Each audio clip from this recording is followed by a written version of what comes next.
guys! Good morning! So guys, syempre kakagising lang natin. Makalat ang ating kwarto. So from kahapon, kung naging busy kayo at makalat ang inyong bahay katulad ng kwarto namin at yung toilet namin. So medyo makalat. So ngayon, pupunta yung Golden Hands Cleaning Services dito sa bahay para linisin ang buong bahay natin at yung itong kwarto at yung bahay dun sa labas, yung kusina, and everything. So tingnan natin kung gaano ba magiging malinis at gaano magiging kasulit ang pagpunta ng Golden Hands Cleaning Services dito sa bahay para maglinis. So here you go guys!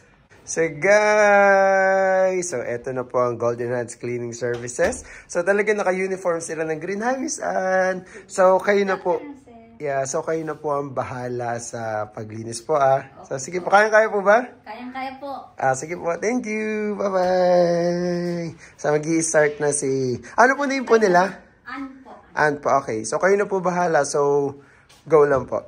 So guys, kung meron kayong mga kakilala na gustong magpalinis ng bahay, so Golden Hands Cleaning Services ay pwede nyo tawagan, i-WhatsApp para puntahan kayo sa bahay nyo. Especially yung mga after party ngayon. So, medyo marami yung bahay, madaming dapat ayusin. So, tawagan nyo lang kami. At guys, hiring po ang Golden Hands Cleaning Services. So, kung nasan man kayo dito sa mundo na gusto mag-apply as a cleaner, especially yung mga magko-cross country or nandito na sa UAE, so i-message nyo lang din po kami para po ma-assess namin kung talagang fit kayo sa paglilinis, or kung meron na rin po kayong mga experience as a cleaner or maid, so walang problema po yan. So mas advantage po sa inyo yun kasi may alam na kayo. Katulad ni ate, so tingnan nyo si ate, ang galing-galing niyang mag-bedding. So tingnan natin mamaya kung ano yung magiging itsura nitong kwarto namin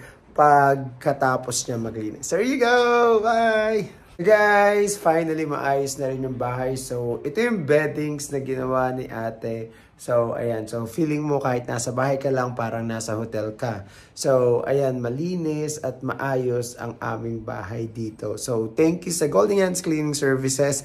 At sa mga gusto mag-apply na cleaners dito sa Dubai United Arab Emirates. So, guys, mag-message lang kayo sa WhatsApp at mag-email kayo. Ilalagay ko yung email dito kung sa kayo magsasend, or mas okay, isend nyo yung CV nyo through WhatsApp para in case ma-interview kayo ng ating manager. Okay? So, thank you so much guys for watching. At kung may kilala kayo na kailangan ng mga cleaners dito sa UAE, just let us know and we're going to help them. Thank you!